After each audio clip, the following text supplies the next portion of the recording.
Man, I can't wait to predict the Packers game, is what I should have been saying.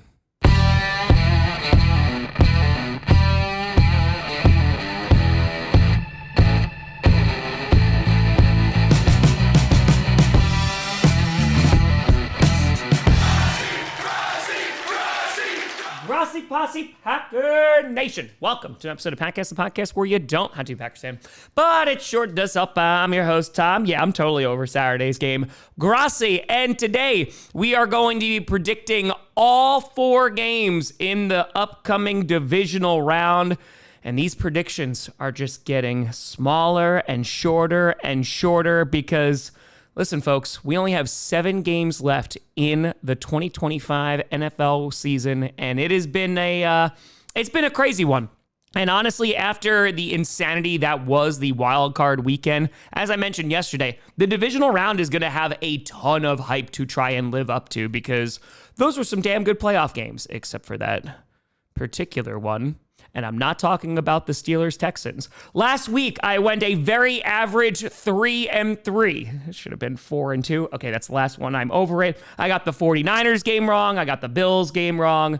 And I got the Packers game wrong. Nope, I am not over it. And so hopefully this week, I can have a little bit of a better record. I know there was a bunch of you in the postseason pick'em bracket that went a perfect 6-0, which is insane.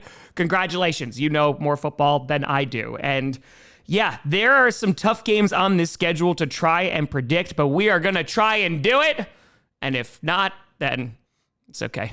You can't hurt me anymore. Before we get to that, I want to do a big shout out and thank you to you all. These last few days have been insane for the channel. As of right now, we are at 979,000 subscribers, which means we are just 21,000 away from 1 million. I think there is a very good shot that we hit it the week of the NFC and AFC championship games. And so this show remains free. It always remained free. No sponsors here. Feel free to hit that subscribe button. It is free to do so as we are trying to hit 1 million before the Super Bowl. Appreciate y'all. And yeah, let's get into these games. Starting off with our first Saturday game, you got the Buffalo Bills taking on the Denver Broncos. The Bills, one of the first games I got wrong last weekend, they had an incredibly gutsy win, going on the road against a very good Jaguars team. My concern with the Bills was going to be their run defense and also trying to establish the run game of their own. And honestly, those were valid points. The Jaguars, when they did decide to run the ball, which they didn't do a whole lot of, they got nearly 150 yards on the ground, but they just got away from running it. And so because of that, the Bills didn't really have to worry about it too much. The other concern that I had was, of course, James Cook getting things going on the ground, going up against that #1 run defense that Jacksonville boasted. And that was a valid concern, as James Cook was really a non-factor this past Sunday. Instead, it was Josh Allen's 2 rushing touchdowns that really put them over the top. And yet, even without that run game, they were still able to get that win. You had big games from Khalil Shakir. Of course, Josh Allen played well, but it was really that Bills secondary forcing those 2 turnovers that really changed the entire dynamic of that game. And what makes the Bills win even more impressive is that they're never going to go up against a better run defense, because even though the Broncos hold the second best run defense in the league, they already knocked out the first and were still able to get a gutsy win. So yeah, a lot of respect for the Buffalo Bills.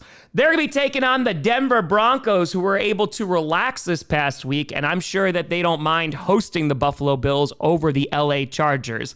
However, I'm sure Sean Payton is putting in plenty of work to avoid getting sent home by the Bills yet again. There's an old saying in Tennessee, I know it's in Texas, probably in Tennessee, that says, "Fool me once, shame on you. It fooled me, we can't get fooled again." The last few games that we saw the Broncos play, they definitely were not the best. Of course, they went toe-to-toe with the Kansas City Chiefs against their third-string backup, and while they were able to get a win, it was not very convincing, and then they weren't able to score a touchdown against the Chargers backups. So while they were still able to get these wins, they're not going into the playoffs with a ton of momentum. However, the team that beat them last, they are now eliminated from the playoffs as the Jaguars got knocked out by the Bills, and I'm sure Broncos fans are plenty happy about that. Now their job is just to contain Josh Allen. I mentioned their run defense. They rank second in the league, but they're also ranked third in points allowed, and they're a top 10 passing defense as well. So this is definitely going to be a challenge for the Buffalo Bills. Now, where the Bills might be able to take advantage is, of course, the Broncos offense. J.K. Dobbins not going to be playing in this game, and while R.J. Harvey has had some nice moments, is he going to be able to be consistent against the Buffalo Bills? Because if they're able to run the ball against this bad run defense, then the Broncos can control the time of possession and potentially win this football game. However, they do possess a lower scoring offense than the Jacksonville Jaguars. So if the Buffalo Bills, who have the best pass defense in the league, if they're able to force Bo Nix to make some mistakes, just like they forced Trevor Lawrence to, I think the Bills can potentially take advantage of that, and they can just put up more points than the Broncos. So really, the ultimate question is, can this defense stop Josh Allen? Josh Allen, who got beat up, James Cook, who got beat up in the last game against Jacksonville. It is definitely going to be a tough one, and especially because they are on a short week. And so on paper, the Broncos make a whole lot of sense. Their defense is really damn good, and the Bills, listen, at times it has been lacking. While they do have the number one rushing attack in the league, they're going up against another really good run defense. So who's going to win this freaking game? And again, on paper, it makes sense to go with the Denver Broncos. They got to rest up. They should be relatively healthy. They're getting Dre Greenlaw. However, I am going to go with the Buffalo Bills to get the upset here. And honestly, it's just because I was wrong about them last week. For them to be able to go on the road in Jacksonville and get that win, yeah, it was really damn impressive, and it just feels like the difference maker here can be Josh Allen. I believe more in that Bills offense than I do the Broncos offense, but then again, I believe a lot more in that Broncos defense than I do the Bills defense. I really think this is just going to come down to who can get some turnovers. If Josh Allen makes mistakes, then I think the Broncos can definitely capitalize and win this football game. But as of right now, I'm going to go with the number one secondary who was able to get 2 turnovers last week. I'm going to go with the Bills to get the win, and let's see if they can truly go all the way this time. Then on Saturday night, you got round 3. You got the San Francisco 49ers taking on the Seattle Seahawks. The 49ers, you want to talk about a whole lot of respect. Yeah, I know I sang their praises yesterday during Power Rankings. I know I also ranked them number 8, but damn, was that an impressive win. They were able to go into Philadelphia, defeat the defending Super Bowl champs, and now they're moving on to the divisional round without Fred Warner, without Nick Bosa. And while we did talk about this a little bit yesterday, Fred Warner's practice window has been open. He is not going to be available for this Saturday's game, but if they wind up winning, he could be available for the NFC Championship game. But the way that the 49ers were able to get that win against a very good Eagles defense was a little surprising to me. I thought they were going to be able to just utilize Christian McCaffrey on the ground, running up against the 22nd ranked run defense. But no, it was Brock Purdy, even though he had a couple of interceptions. It was Brock Purdy who was able to air it out, not only to Demarcus Robinson, but also to CMC, who had 2 touchdowns, one from Brock Purdy and, of course, one from Juwan Jennings. And I think a big difference in that game, of course, was having Trent Williams on that offensive line again. Trent Williams was not available the last time they played against the Seattle Seahawks. But of course, my biggest concern coming out of Sunday for the 49ers is the loss of George Kittle. George Kittle unfortunately suffered an Achilles injury, which is ending his season. We'll see what his short-term future looks like. And this comes out after that vile conspiracy about the electrical substation by their practice field. Right there! Coincidence? I think not! Honestly, at this point, I wouldn't even be surprised anymore. But the 49ers definitely coming into this Seattle game banged up. The last time that they played, they lost 13-3. Couldn't even score a touchdown as that Seahawks defense was able to dominate them. And let's talk about the Seattle Seahawks because holy cow, man, what a season they had. From going to 10 wins and missing the playoffs last year to now getting the number 1 seed in the NFC. They have the best defense in the entirety of the NFL based on points allowed. And you've been able to see that these last few weeks. Their defensive line is able to generate pressure. Their secondary is fantastic. And when you look at their offense, yeah, that's nothing to shake your finger at either. Talk about their run game. At times has been very inconsistent this season. However, they finished near the top 10 in rushing yards. They finished at 11. And the last 3 weeks of the regular season, they were able to get the ground game going, which just gives them a more balanced offensive attack. I mean, because the last time that these two teams played, Sam Darnold didn't even really have to do much, right? He didn't turn the ball over, which was really nice, but he was able to lean on that defense and the run game, and they were able to get that 10-point victory. And taking a look at this game being played in Seattle once again, I don't see there being a huge difference from this game and the one that we saw a couple of weeks ago. Again, if they had George Kittle and Trent Williams, maybe I feel a little bit better about the 49ers, and there's always that divisional aspect, so you never know. Things could go crazy. But it's really going to come down to, can Sam Darnold limit his mistakes? If he plays just like he did a couple weeks ago and just doesn't turn the ball over, I think they have a really good shot at winning this football game. You already have JSN, who had a phenomenal season. They have the ground game, which is going, and they have, again, the best defense in the NFL in terms of points allowed.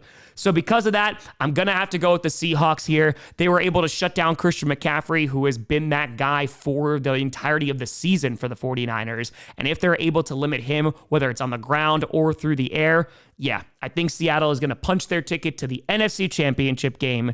And then it's just a matter of who they're going to play. Following that, you got the Houston Texans taking on the New England Patriots. The Texans, they were able to get a big-time win against the Pittsburgh Steelers, though the big-time part of that win only came in the fourth quarter, as that game was so frustratingly close for the first three quarters, mostly because CJ Stroud could not stop putting the ball on the ground. Multiple fumbles, and he didn't even lose all those fumbles, had a costly interception in the red zone, and a team that should have dominated the Steelers for more than just one quarter. They wound up getting that win, but damn, did they not make it easy. And for the Texans, I feel like there's nothing new here. That defense is a Super Bowl caliber defense. They can drag that offense all the way to the Super Bowl. They can generate pressure. They can generate turnovers, whether you saw that in the strip sack return for a touchdown or you saw that in the pick six for what might be Aaron Rodgers' final throw as a quarterback. Yeah, that Texans defense is no joke. Unfortunately for the offense, their offensive line is a bit weak. CJ Stroud had one of his worst games of his career this past Monday. And on top of that, Nico Collins is in concussion protocol after a brutal landing on Monday night. Now, one thing I do want to say is that Christian Kirk was able to be their leading receiver, and he had a really nice night, but they were also able to move the ball on the ground with Woody Marks and Nick Chubb, something they haven't really been able to do all season. Woody Marks has definitely been okay. He's been a solid guy, but he's not like Joe Mixon from last year, and they really haven't had a run game that they've been able to lean on this season. And they're going to be taking on the New England Patriots, and honestly, I think this game is going to be one of the best, if not the best one this weekend. And if the Strouds can't find a way to win, I think they're going to blow up something more than just a car. Kaboom. Yes, Rico. Kaboom. But the Patriots involved in a very similar game to the Texans, as they were able to pull away from the Chargers at the very end of that game, getting a big-time win. Drake May, he was, of course, able to drive that Patriots offense down the field, but similar to CJ Stroud, he also turned the ball over, whether it was a strip sack, whether it was a costly interception, and on top of that, he was sacked 5 times. So even though the Patriots defense looked really damn good against the Chargers and really stopped Justin Herbert from doing anything, and sacking him 6 times, you do worry about the protection for both of these teams' quarterbacks. And for the Patriots, the biggest surprise was, damn, how good that pass rush looked. We mentioned that they sacked Justin Herbert 6 times, but Milton Williams being back in that lineup was a huge boost for them on Sunday night. The question is, they're going up against an offensive line which is a little bit better than the Chargers. Are they going to be as efficient of getting after the quarterback as they were with Justin Herbert? That remains to be seen. One piece of good news for the Patriots, though, is that Christian Gonzalez, who went into concussion protocol after Sunday night, he is anticipated to be out on the practice field today. Vrabel coming out and saying that he anticipated him being out there. So that would be a huge boost if he's able to play against the Texans this weekend. But I think that this is a phenomenal matchup. Drake May has had a really good year. Of course, you have Henderson and Stevenson. Both are good running backs, with Henderson that breakout ability. And again, I do think the Patriots offense is stronger than the Texans offense right now. And that's just not an opinion, as they rank second in points and they're nearly top 5 in every category except for rushing attack, which they rank 6th. So yeah, definitely pretty damn good. And what I'm really curious about is how they're going to go up against this Texans defense, because that is an elite defense. And again, if the Texans offense was just a little bit better, or at least not turning the ball over, I think the Texans have a good shot of winning this football game and they would be Super Bowl favorites. And really, I think this is going to just come down to which QB can limit the amount of mistakes that they're going to make. CJ Stroud has a little bit more experience than Drake May, but CJ Stroud had a much worse night against the Steelers defense than Drake May did against the Chargers defense. So yeah, I could just see this being an absolute defensive slog. I could see just 1 or 2 touchdowns scored by each team as they try to move the ball against the opposing defense. And yeah, It's so tough, man. I think the Patriots are a more balanced team here. It really is a coin flip. However, I'm going to regret this. I'm going to go with the Houston Texans to get the win here. I do worry about the protection for both QBs. However, considering the Chargers were able to get after Drake May and sack him 5 times, I think the Texans defense, especially that D-line, could have a day with Drake May. On top of that, they have a phenomenal secondary. And while I do have a lot more concerns about the Texans offense than I do the Patriots offense, I think that Texans defense literally could drag them all the way to the AFC Championship game. We saw it years ago with Peyton Manning and that Denver defense. Yeah, this Texans defense is that damn good. So because of that, I'm going to go with the Texans to get a surprise win here, punching their ticket to the AFC Championship game. And if I'm wrong, well, then I guess I can expect some force lightning coming from the Patriots next week. And then finally, you got the LA Rams taking on the Chicago Bears. The Rams, oh boy, they did not make it easy for their fan base, huh? It feels like things have not been easy ever since that Seattle game, whether it was losing that game in overtime after blowing a 16-point lead in the fourth quarter, or whether it was the Atlanta game in which they lost that one. There's not been the most amount of confidence for the Rams heading into this postseason. And then, oh boy, they jumped out to a 14-0 lead against the Panthers, but that lead slowly dwindled, and by the fourth quarter, the Panthers were in the lead, but it was a great drive led by Matthew Stafford and a great catch by Colby Parkinson that allowed them to get the win ultimately in that game. And the Rams are a bit of a frustrating team because on paper, man, they're phenomenal. They have the number 1 scoring offense in the NFL. They are really damn good, but it just feels like for this past month, they have not been able to put it together. They did a really nice job against the Arizona Cardinals in Week 18, and I don't know if that's just because, all right, it's a divisional matchup against Seattle. The Falcons, I don't know. I mean, John Robinson had a really nice game, and the Panthers beat them earlier this season, and the Panthers, they put up a really good fight. I'm just trying to identify why the Rams are not able to put it together, because that hot start where Matthew Stafford didn't throw an incompletion, and it was 2 touchdowns to Puka before you could turn around. Yeah, that's the kind of offense that they're going to need going up against the Chicago Bears. And let's talk about the Chicago Bears. Good God. They didn't show up for 3 quarters, but they scored 25 points in the fourth quarter and ultimately were able to defeat the Packers. So I imagine Vikings and Lions fans got their fair share of laughs on Saturday night. Oh, look at him joke! Look at him suffer! But the Bears winning this game like they have won so many times this season. There have been plenty of times where they have not shown up in the first half. Hell, they were down 21-3 against Green Bay. And hell, before that, literally 3 weeks ago, they were able to come back against the Packers and beat them in overtime. So they have been doing this throughout the season. The amount of fourth quarter comebacks and lead changes, they are just a team that, 1, can be clutch, and 2, they can find ways to score, especially when opposing defenses let their foot off the gas or are just exhausted. And listen, talking about the Bears, it is really hard the way that they are winning for that to be sustainable. Because if you don't show up 3 quarters of the game in a playoff game, 9 times out of 10, you're going to lose that game. But the Bears, they are finding ways to win. Caleb Williams is playing well, or at least in the fourth quarter, he's playing well. They do have that great run game. They're a top 3 rushing attack, though they were held to under 100 yards against the Packers. And the defense, while it is not fantastic by any stretch, they really stepped up in that second half. And the thing about the Bears defense is that they're opportunistic. They're forcing turnovers. They're able to get all those interceptions. And going up against Matthew Stafford, who has an injured index finger on his passing hand, yeah, that's a bit of a concern. Also, Stafford playing outside is usually a little bit different than him playing indoors. And so the Bears here, I do think they have a really good shot to potentially win this football game. Their receivers are healthy. Colston Loveland had a phenomenal game against the Packers.